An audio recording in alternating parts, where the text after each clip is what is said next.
नमो तस् भगवतो अरहतो सम्मा सम्बुद्धस्स। नमो तस् भगवतो अरहतो सम्मा सम्बुद्धस्स। नमो तस् भगवतो अरहतो सम्मा सम्बुद्धस्स। बुद्धं शरणं गच्छामि, धम्मं शरणं गच्छामि, संघं शरणं गच्छामि, द्वितीयं तृतीयं बुद्धं शरणं गच्छामि, धम्मं शरणं गच्छामि, संघं शरणं गच्छामि। इतिपिसो भगवा अरहं सम्मा सम्बुद्धो बीजाचरण सम्पन्नो सुगतो लोकविदु अनुत्तरो पुरुषधम्म सारथि सत्था देवमनुष्यानं बुद्धो भगवन्। स्वाखातो भगवता धम्मो सन्दिठिको अकालिको एहिपस्सिको औपनायिको पश्चातं वेदितवो युतम्।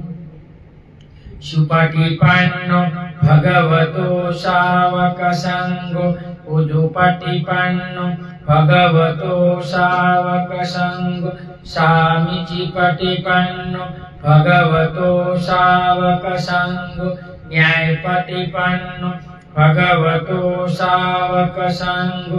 यदिदं चत्वारि पुरुषयुगानि अर्थपुरुषपूगल एष भगवतो शावकसङ्गो। आहुनेयो पाहुनेयो दक्षिणेयो अञ्जलिकरणेयो अनुत्तरं प्रियं खेतं लोकसाति। साधु साधु साधु। वर्षावास में अमर बोध विहार सुरेंद्र नगर गुजरात से उपस्थित बोधिसत्व डॉक्टर भीमराव आंबेडकर लिखित ग्रंथ उत्तरायणी में पढ़ रहे हैं। बिंबिसार को गौतम का उत्तर। इंद्र की तरह स्पष्टता और दृढ़ता से जब मगध नरेश ने यह कहा तो उनकी भी बात सुनकर कुमार अपने निश्चय से विचलित नहीं हुआ। वह पर्वत के समान अचल था। सीधा गौतम पर्वत के समान अचल था। राजा की बात सुनी। मगध नरेश ने इस तरह संबोधित किए जाने पर संयत स्थिर राजकुमार ने मैत्रीपूर्ण हृदय से यह उत्तर दिया। राजन, जो कुछ आपने कहा वह आपके योग्य है। आपका जन्म उस महान कुल में हुआ है जिनका राजचिन्ह सिंह है। आप मित्रों से हित चिंतक है। आपके लिए यह वास्तविक है कि आप अपने एक मित्र को इसी तरह कहें। दुष्शीलों की कुलागत मैत्री शीघ्र ही नष्ट हो जाती है। सुशील ही है जो नए मैत्रीपूर्ण व्यवहार से पुरानी परंपरागत मैत्री को दीर्घ काल तक बनाए रखते हैं। प्रतिकूल परिस्थिति में ही जो मैत्री का लक्षण त्याग नहीं करते हैं वे ही सच्चे मित्र हैं। सुखपूर्ण अवस्था में वैभव की स्थिति में तो कौन मित्र नहीं होता। पैसे वाले और सुखी लोगों का सबसे ज्यादा मित्र होता है, गरीबों के कम मित्र होते हैं। संपत्ति प्राप्त होने पर अपने मित्रों के लिए तथा धर्म के निमित्त जो उनका उपयोग करते हैं उन्हीं की संपत्ति सार्थक है। जब इनका विनाश भी होता है तब भी यह दुखजनक सिद्ध होती है। हम देखते हैं बहुत बनते हैं लेकिन भिक्षुकों को भी दान नहीं देते। बहुत से ऐसे लोग दान से भागते हैं। ये सब में बहुत पैसा चला जाता है, वहां जाने देते हैं। हे राजन, आपने जो कुछ भी मेरे बारे में कहा वह आपके उदारता और मैत्री का ही परिणाम है। मैं भी मैत्रीपूर्ण ढंग से ही आपका समाधान करने का प्रयास करूंगा। मुझे न सांपों से ही उतना भय लगता है और न आकाश से गिरने वाले वज्र से उतना भय लगता है, न वायु के झोंकों से पीड़ित आग के शोलों के ही इतना भय लगता है जितना भय इन इंद्रियों के विषयों से लगता है। क्या बोला? सीधा बोलता है 5 इंद्रियों से मुझे भय लगता है कि आंख से बुरा होता है, कान से बुरा सुना जाता है, मुंह से बुरा बोला जाता है। ये सब गलत है। कुशल होना चाहिए लेकिन अकुशल हो रहा है। यह अस्तित्व विषय हमारे सुख और संपत्ति के विनाश जो संसार में अंत शून्य और माया के सदस्य है, आशा में ही आदमी के चित्त को चंचल कर देते हैं। जब वे उसे ग्रसित कर लेते हैं तब तो इनका कहना ही क्या है। तो सारा संसार तृष्णा का दास है। तृष्णा में पड़े रहते हैं, मेरा मेरा मेरा मेरा, लेकिन दुनिया में कोई किसी का नहीं। मर्त्य लोक को क्या, दिव्य लोक में भी विषय अनुरक्तों को संतोष को सुख प्राप्त नहीं होता। जिस प्रकार ईंधन से वायु प्रेरित आग कभी तुष्टि नहीं होती, उसी प्रकार विषयों की कामना रखने वाले की कभी प्यास नहीं बुझती। जो 5 इंद्रियों का जो विषय है कभी नहीं बुझता। एक दिन आप भोगो, दूसरी बार खड़ा होता है। विषयों से बढ़कर संसार में विपत्ति नहीं है। अविद्या से ग्रसित रहने के ही कारण लोग उनमें अनुरूप होते हैं। एक बार विषयों से भयभीत हो जाने पर कौन बुद्धिमान फिर उनकी कामना करेगा। इस संसार में विषय भोगे और वो दुख का कारण है। एक बार तो सब छोड़ना ही पड़ेगा, ऐसा गौतम का कहना है। समुद्र से घिरी सारी पृथ्वी जीत लेने पर भी राजा लोग समुद्र के दूसरी ओर विजयी होने की कामना करते हैं। जिस प्रकार अपने में गिरने वाली नदियों से समुद्र अतृप्त ही रहता है, उसी प्रकार मानव मात्र की कभी कभी विषयों से तृप्ति नहीं होती। ये 5 इंद्रियों की कभी तृप्ति नहीं होती। वो चलता ही रहता है। इंसान इसमें खत्म हो जाता है, जन्मता है, युवा होता है, बूढ़ा होता है और मर जाता है। आकाश से स्वर्ण वर्षा होने पर भी, चारों समुद्र को जीत लेने पर भी, सबका आधा राज्य हस्तगत हो जाने पर भी राजा मानधाता विषय से अतृप्त रहा। जो भी मानधाता जो राजा है वो बुद्ध के वंशज में था, जिसने सारी पृथ्वी जीत ली थी, फिर भी वो अतृप्त था। मानधाता राजा कोली वंश का। जब इंद्र ने रुत के भय के मारे अपने आप को छिपा लिया था, उस समय नशु स्वर्ग लोक का मुख भोग कर भी अहंकार से वशीभूत हो, ऋषियों से अपने पालक उठवाया कर भी विषयों से अतृप्त रहा। इनकी बुद्धि भ्रष्ट हुई। ऋषियों को मारकर राजा ने पालकी उतारी और श्राप लिया, लेकिन इनकी इंद्रिय अतृप्त हुई, ऐसा बोलते हैं। इन विषय भोग नामधारी शत्रुओं का कौन स्वागत करेगा, जिन्होंने ऐसे ऋषियों पर भी काबू पा लिया। जो दूसरे ही पुरुषार्थ में लगे हैं, वो वकल्प वस्त्र धारण करते हैं, जो फल मूली खाकर ही गुजारा करते हैं और जिनकी सांपों जैसी लंबी जटाएं भी थी। विषयाक्त मनुष्यों की दुखों की जानकारी हो जाने पर जो संयत है, उनके लिए यही योग्य है कि विषयों के पास न भटके। विषयाक्त मनुष्य के लिए विषय संबंधी भी एक विपत्ति ही है, क्योंकि इच्छित विषय की प्राप्ति होने पर वह उसे मद हो जाने पर जो नहीं करना चाहिए वह करता है और जो करना चाहिए वह नहीं करता, और इससे आहत होकर वह भयानक दुख में प्राप्त होता है। तो 5 इंद्रिय दुख का घर है, सुख का घर नहीं है, ऐसा गौतम का कहना है। ये काम विषय जो बड़े ही प्रयास से सुरक्षित रह जाते हैं, जो विषय की वंजना से अनंतर जहां से आते ही वहां लौट जाते ही थोड़ी ही देर के लिए ऋण लिए जैसे ही होते हैं, कौन बुद्धिमान सहित इंसान उसे आनंद मनाएगा। बुद्धिमान लोग 5 इंद्रियों को सुख भोग नहीं लेते, इसको दुख भोग मानते हैं, ऐसा गौतम का कहना है।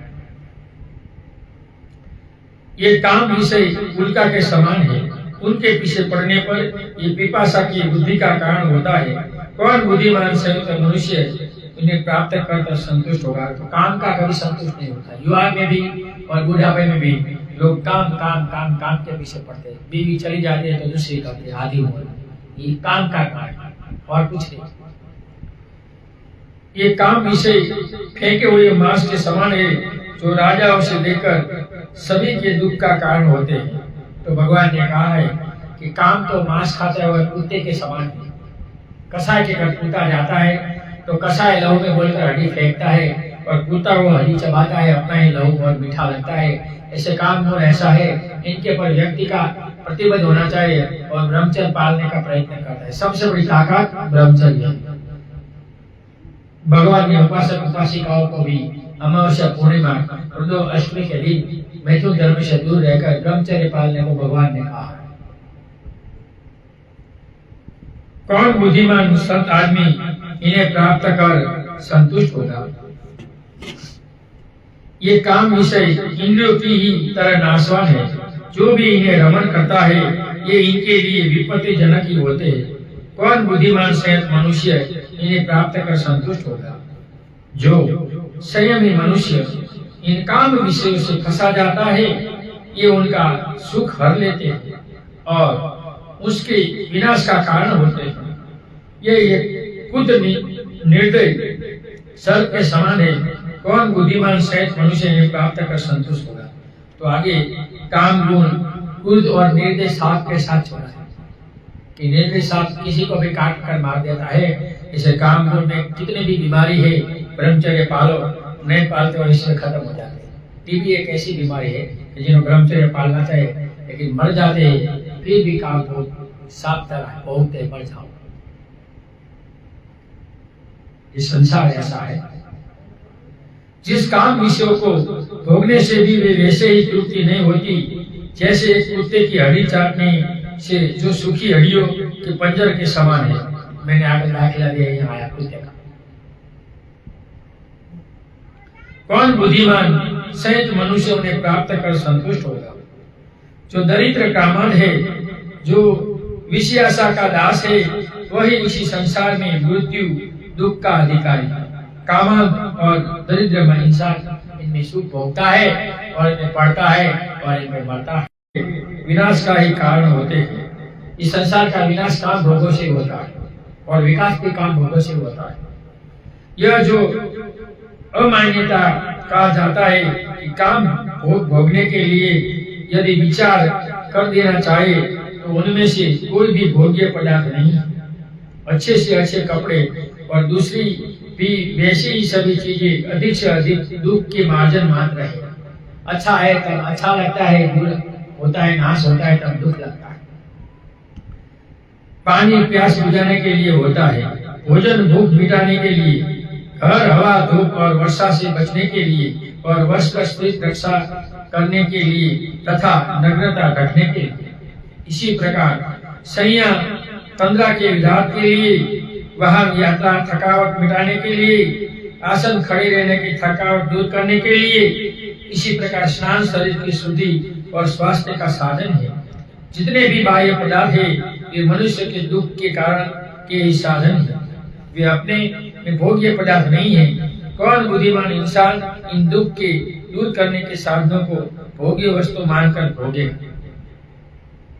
कितनी वस्तु को हमें भोग्य नहीं कहना चाहिए। तो भगवान कहते भूख प्यास, धूप वर्षा शीत, ओके, थकावट, वाहन, आसन, सोना, ये सब भोग्य नहीं होना चाहिए। जो मिलता है वो ले लेना चाहिए। यही खटली चाहिए, यही गंदा चाहिए, यही खाना चाहिए, ये गलत है। जो मनुष्य सन्निपात ज्वर से ग्रस्त होने पर ठंडी पट्टी आदि का भोग्य वस्तु माने, जो कि केवल वेदना को दूर करने के ही उपाय है, वही मनुष्य इन काम विषयों को भोग्य वस्तुओं का नाम दे सकता है। क्योंकि सभी काम विषय अनित्य है, इसलिए मैं इन्हें भोग्य विषय मान ही नहीं सकता। जो स्थितियां सुखदायक प्रतीत होती है वही दुखकारक भी बन जाती है। जिसमें हमें सुख मिलता है बाद में वही वस्तु हमें दुख में हो जाती है। हम नए कपड़े लेते हैं, पहनते हैं आनंद से, जब वो फटता है तब हमें दुख लगता है। हम काम भोग का युवानी में मौज करते हैं, लेकिन बूढ़े होते हैं, बच्चे बड़े हो जाते हैं तो दुख होता है। गर्म वस्त्र और सुगंधित धूप शीत ऋतु में सुख पहुंचाते हैं, किंतु ग्रीष्म ऋतु में वही अप्रिय बन जाते हैं। क्या बोले? गर्म कपड़े जो ठंडी ऋतु में अच्छे लगते हैं, गर्मी में वो शत्रु बन जाते हैं, फेंक देते हैं, रख देते हैं। चंद्रमा की किरणें और चंदन का लेप गर्मी में सुखकारक होते हैं, किंतु वही सर्दी में अप्रिय बन जाते हैं, क्योंकि संसार की सभी वस्तुएं हानि, लाभ, यश, अपयश, सुख, दुख आदि गंधों के अधीन है। इसलिए कोई भी मनुष्य न नित्य सुखी रहता है, कोई भी मनुष्य न नित्य दुखी। सुख दुख संसार का चलता ही रहता है। सुख में छकरा नहीं है, दुख में रोना नहीं है, वही मनुष्य कहलाता है। जब मैं इस सुख दुख के मिश्रण को देखता हूँ तो मैं राज्य और दासता को समान ही समझता हूँ, क्योंकि न तो राजा ही हमेशा हंसता रहता है और न दास ही हमेशा रोता रहता है। क्योंकि राजा के सिर पर बड़ी जिम्मेदारी होती है, इसलिए राजा की चिंताएं भी अधिक होती है। क्योंकि राजा तो कपड़ों की तान के खूंटे के समान होता है, उसे दूसरों के लिए ही कष्ट सहन कर पड़ता है, लेकिन हमारा राजा तो भोग करता है। ये ऐसा नहीं है, 1-1 लाख का सूट पहनता है, 1-1 लाख की थाली खाता है, अच्छे अच्छे पहनता है। मिला है, अभी तक नहीं मिला, भोगेगा तो सही। इनको कौन मना कर सकता है? राजा। जो राजा अपने राज्य पर अत्याधिक निर्भर करता है वह अभागा ही है, जो कि उसे एक न एक दिन त्याग देने वाला है और जिसे चक्र गति ही प्रिय है। दूसरी ओर यदि राजा राजाशित नहीं है तो ऐसे कायर नरेश को सुखी क्या हो सकता है? और क्योंकि सारी पृथ्वी का राज्य जीत लेने पर भी राजा एक ही नगर में रह सकता है और उसमें भी केवल एक ही महल में वो सो सकता है, बाकी सब कुछ क्या दूसरों के लिए नहीं है? कितना भी राज्य राजा जीत कर लाए, लेकिन सोने के लिए, रहने के लिए एक ही घर चाहिए। बहुत लोगों को बहुत से नहीं होते, और राजा को भी एक जोड़ा कपड़ा ही लगता है और भूख मिटाने के लिए थोड़ा भोजन अपेक्षित होता है। इसी प्रकार एक शैया और एक आसन ही की आवश्यकता होती है। शेष सब तो मद के लिए, मौज के लिए और मस्ती के लिए। यदि इन सब वस्तुओं का उपयोग मनुष्य का संतोष ही है तो मैं बिना राज्य से भी संतुष्ट हूँ, और यदि कोई इन्हें बिना ही संतुष्ट है तो क्या ये सब बेकार नहीं? राजा को सीधा सवाल पूछता है। जो मंगलकारी पथ का प्रतीक है उसे काम भोग का प्रलोभन देना योग्य नहीं है। उस मैत्री का जिसकी अपनी घोषणा की है, ध्यान करके मैं आपस में बार बार पूछता हूँ कि आप मुझे बताइए कि क्या विषयों में कुछ भी सार है? ये 5 जो विषयों है, आँख कान नाक, इसमें कुछ सार नहीं। पहले भोग है, इसके बाद दुख है, दुख और सुख चलता ही रहता है। मैंने रोष में आकर गृह त्याग नहीं किया है, और न इसलिए कि शत्रु के बाणों से मेरे मुकुट को गिरा दिया है, और न मेरी कोई दूसरी फल आकांक्षा है जिसके कारण मैं आपके प्रस्ताव को त्याग नहीं कर रहा। जो कोई किसी भयानक क्रोध से एक बार बचकर फिर उसी को प्राप्त करने की इच्छा करे तो तेज चलती हुई तुषाग्नि से एक बार बचकर फिर उसी में पड़ने की इच्छा करे, वही एक बार इन काम विषयों से बचकर फिर इन्हीं में फंसने की इच्छा कर सकता है। तो मैं काम भोगों से तंग आ चुका हूँ, मैं इसमें पड़ने वाला नहीं हूँ। सिद्धार्थ गौतम ऐसा राजा को दिखाता। जो भली प्रकार देखता हुआ कि किसी अंधे से ईर्ष्या करे, जो मुक्त होता हुआ भी किसी बंधे हुए से ईर्ष्या करे और धनी होकर भी किसी दरिद्र से ईर्ष्या करे, जो स्वस्थ चित होकर भी किसी पागल से ईर्ष्या करे, मैं कहता हूँ कि केवल ऐसा ही कोई किसी विषाक्त हो इससे ईर्ष्या कर सकता है। मित्र, जो भिक्षाजीवी है वह दया का पात्र नहीं है, उसे इस लोक में सुख प्राप्त है, शांति प्राप्त है और आगे के लिए भी उसके सब दुखों का अंत हो गया है। किंतु वही दया का पात्र है जो विशाल धन राशि के बीच गड़ा हुआ होने पर भी तृष्णा से वशीभूत है, जिसे न इस लोक में पर सुख प्राप्त है और न परलोक में सुख प्राप्त है, न शांति प्राप्त है, न आगे के लिए भी उसके दुखों का न अंत हुआ है। जो कुछ तुमने मुझे कहा है वह तुम्हारे शील, तुम्हारे जीवन चर्या और तुम्हारे कुल के अनुरूप है, किंतु अपने नीचे पर रहना मेरे भी शील, मेरे जीवन चर्या और मेरे कुल के अनुरूप।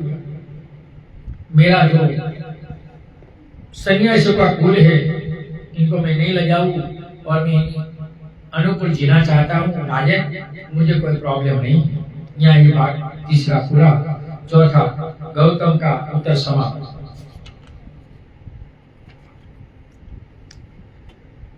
मैं संसार की कलाओं से आहत हूँ, मैं शांति की खोज में हूँ, मैं इस दुख का अंत करने के बदले में इस पृथ्वी का राज्य तो क्या दिव्य लोक का राज्य भी न चाहता। मुझे राज्य नहीं चाहिए, राज्य तो मेरे पिता का था, फिर भी मैं छोड़ कर आया। और राजन, यह तो तुमने कहा है कि धर्म और काम ही मनुष्य के तीन पुरुषार्थ हैं, और तुम्हारा यह भी कहना है कि मैं दुख के मार्ग पर हूँ, तो तुम्हारे तीनों पुरुषार्थ अनित्य है और असंतोष कारक है। क्या बोला? धर्म, अर्थ और काम बदल जाता है, अनित्य है और असंतोष कारक है, किसी को इसमें संतोष नहीं मिलता। और जहाँ आपका यह कहना है कि वार्धक्य आने पर प्रतीक्षा करनी चाहिए, क्योंकि तरुणाई का ठिकाना नहीं, तो आपका कथन ही सुनिश्चित नहीं, क्योंकि तरुणाई में भी दृढ़ता हो सकती है और वाकर्य में भी नहीं हो सकती। बुढ़ापे में क्या कर सकते हैं, इसलिए युवानी से जो धार्मिक बनता है वही कुछ दे सकता है। भगवान कहते हैं युवानी में जो बचत नहीं करता वो बुढ़ापे में कुछ नहीं कर सकता। और जब मृत्यु किसी की भी को भी अपने वश में ले सकती है, कब आएगी किसी को पता नहीं, कौन बुढ़ापा की राह देखेगा। तो कोई भी शांति का खोजी बुद्धिमान किस प्रकार वार्धक्य की प्रतीक्षा कर सकता है, जब वह यह जानता ही नहीं कि मृत्यु कब आ घर दबोचेगी। जब वार्धक्य रूपी शस्त्र हाथ में लिए रोगों के तीर चारों ओर बिखरे मृत्यु प्राणियों को निगल जाने के लिए तैयार खड़ी है, और प्राणी भी इनके मुंह में ऐसे जाते हैं जैसे हिरण जंगल की ओर। दीर्घायु की भी क्या कामना कर सकता है। इस संसार में कब रोग आकर इंसान मर जाएगा इनका पता नहीं, इसलिए बोलता है कि ये सब छोड़ देना चाहिए।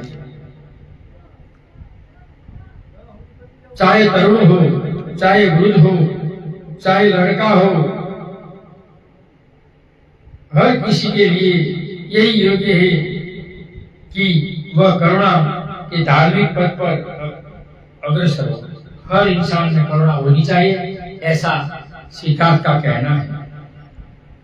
और जहाँ तक तुम्हारा यह कहना है कि मैं यज्ञ करने में अप्रमादी बनूं, क्योंकि वे मेरे कुल के अनुकूल है और महान फलदायी है, तो ऐसे यज्ञों को नमस्कार है जिनमें निर्दोष प्राणियों का वध होता है। सिद्धार्थ क्या बोलता है कि यज्ञ में निर्दोष प्राणियों की बलि मैं देकर कुछ करने वाला नहीं हूँ, मैं तो हर इंसान को बचाने वाला हूँ, मारने वाला नहीं हूँ। किसी भावी फल के लिए किसी भी निरीह प्राणी की हत्या करना किसी भी कारुणिकशील संपन्न मनुष्य को योग्य नहीं, चाहे फिर वह यज्ञ का फल अनंतकालीन ही क्यों न हो। लेकिन ये शीलवान लोग कभी ऐसे यज्ञ हवन में नहीं पड़ते, वो अपने बुद्धिमत्ता पर चलते हैं और ऐसे काम नहीं करते। और यदि वह भी न स्वीकार किया जाए कि आत्मा स्वयं सदाचार और कामाजिक होना ही सद्धर्म का अनुकरण करना है, तो भी याज्ञिक होना ठीक नहीं, क्योंकि यज्ञ धर्म के अनुसार ऊंचे से ऊंचा फल पशुओं की हत्या से ही हो सकता है।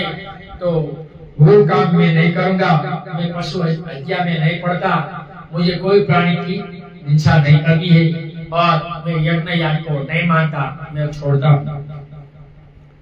दूसरों को दुखी देखकर इसी जन्म में जो सुख मनुष्य को प्राप्त होता है, वही जब कारुणिक बुद्धिमान मनुष्य के लिए काम्य नहीं, तो फिर किसी अदृश्य दूसरे लोक में जो सुख मिलने की बात कही जाती है, उसके बारे में कहना ही क्या? स्वर्ग में सुख मिलेगा, यहाँ नहीं तो स्वर्ग में क्या मिलेगा? क्या कहना ये? इसलिए बुद्ध कहता है कि जिनका वर्तमान अच्छा है, इनका भविष्य अच्छा है। वर्तमान में सुखी रहो और वर्तमान की बात करो, भविष्य की बात छोड़ो। मैं अगले जन्म में मिलने वाले किसी फल की आशा से कोई कर्म करने के लिए प्रेरित नहीं हो सकता। किसने अगले जन्म देखा है? देखा है तो दिखाते नहीं, खुद देखोगे तो पता चलेगा। हे राजन, मेरे मन को भावी जन्मों की कल्पना में सुख नहीं मिलता, मैं तो वर्तमान में सुख चाहता हूँ राजन, इसलिए मैं घर बार छोड़कर सन्यासी बना। क्योंकि ऐसे कर्मों की दिशा उसी तरह अनिश्चित और अस्थिर है, जैसे बादलों से गिरी वर्षा से प्रताड़ित की पौधे की दशा। बहुत बारिश पड़ता है तो वृक्ष को गिर जाना पड़ता है, ऐसा होता है, लेकिन कुछ नहीं होता। तो इस संसार भी ऐसा है और लोग इनमें दुखी होता है, तो मैं ऐसे दुखी नहीं होना चाहता, ऐसा गौतम बोलता है। राजा ने हाथ जोड़कर कहा, बिना बाधा के आपका उद्देश्य सफल हो। कभी भी जब कभी भी आपका जीवन उद्देश्य पूरा हो जाए, तब फिर इधर पधारने की कृपया करें। मैं आपको निमंत्रण देता हूँ, आपको जो मुझे प्राप्त हो जाए, अच्छा मार्ग मिल जाए, तो पहले आपको मेरे राज्य में आना है, मैं आपका सम्मान आदर करूंगा, ऐसा राजा कहता है। गौतम फिर अपने राज्य में आने के लिए वचनबद्ध कर अपने दरबारी सहित राजा महल में जाने के लिए तैयार हो गया और जाने लगा। तो गौतम को बाधा कि जब तुझे प्राप्त हो जाए ज्ञान, तो तुझे पहले मेरे राज्य में आना है और मुझे देना है, ऐसा वचन लिया। और वचन लेने के बाद दोनों निकले। यहाँ ये बात पूरा होगा, आधा घंटे हो गया है। दूसरा कल पढ़ेंगे, रोज आधा घंटे पढ़ते। ऑनलाइन और सामने सुनने वाले सभी लोगों को सुने हुए धर्म का मैं पुण्य अनुमोदन करता हूँ कि सुने हुए धर्म से आप सभी लोग सुखी हो, निरोगी हो, आपका कल्याण हो, आपका मंगल हो। ऑनलाइन और सामने सुनने वाले किसी को मेरी वाणी से कोई भी दुख लगा है तो मेरा इरादा ऐसा नहीं था, मेरे से कोई गलती है तो दो हाथों पर क्षमा चाहता हूँ, क्षमा कर। नथि मे शरणं अयं बुद्धो मे शरणं वरम् एतेन सच्चवचेनं होतु मे जय मंगलम्। नथि मे शरणं अयं धम्मो मे शरणं वरम् एतेन सच्चवचेनं होतु मे जय मंगलम्। नथि मे शरणं अयं संघो मे शरणं वरम् एतेन सच्चवचेनं होतु मे जय मंगलम्। नमो बुद्धाय, नमो धम्माय, नमो संघाय, साधु साधु साधु। सबका मंगल हो, सबका कल्याण हो, सब सुखी हो, सब सुखी हो।